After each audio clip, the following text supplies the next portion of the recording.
20 سال کے ہوں تو وہ کورے کاغذ نہ ہوں، کہ وہ کورے کاغذ ہوں اور انہیں اسلام کا شوق ہو گیا اور انٹرنیٹ پہ جا کے انہوں نے گوگل کیا، کسی درزائی ویب سائٹ پہ چلے گئے، خدا نخواستہ یا کسی اور ویب سائٹ پہ چلے گئے، کسی سلفی ویب سائٹ پہ چلے گئے اور وہاں سے سیکھنا شروع کر دیا، اور وہ آپ کی بات اس وقت تو نہیں مانے گا جب وہ کمپیوٹر دیکھ رہا ہے.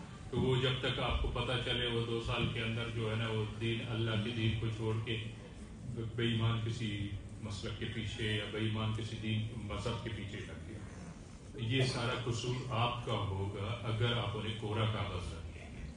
ہمیں پتلون پہننے میں کوئی شرم نہیں ہے، ہمیں سوٹ بوٹ ٹائی پہننے میں کوئی شرم نہیں ہے. ہم سوٹ بوٹ ٹائی پہننے سے کافر نہیں ہوتے، ہم داڑھی شیو کرنے سے کافر نہیں ہوتے، ہم ٹوپی پہننے سے کافر نہیں ہوتے. قرآن میں پوچھ لیں داڑھی کا کتنے دفعہ ذکر ہے، غالباً 1 دفعہ ذکر ہے، وہ بھی فرمایا تھا کہ داڑھیاں اپنی کاٹ دو، اس لیے پلید ہو گئی ہے. اب سمجھے یہ بات؟ یہ سنت رسول کی ہے.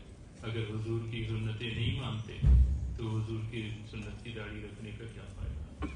کیا اگر داڑھی دکھانے کے لیے رکھ دیا اس کا فائدہ کیا؟ اگر بوڑھے ہو کے داڑھی رکھ دیا اس کا فائدہ کیا؟ اب سمجھے؟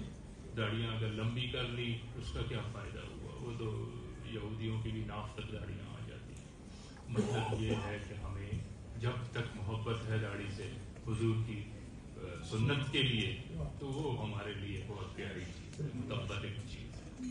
اگر حضور کی سنت کی محبت نہیں ہے تو فائدہ ہے دنیا کے لیے، دکھاوے کے لیے، کسی چیز کے لیے.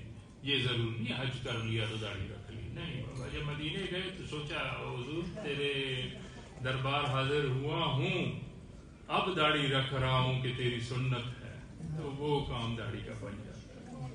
دوسری بات غالباً 6 منٹ سے زیادہ ہو گئے ہیں، 10 بج کے ختم کرنا تھا، تو درود السلام ہونا چاہیے.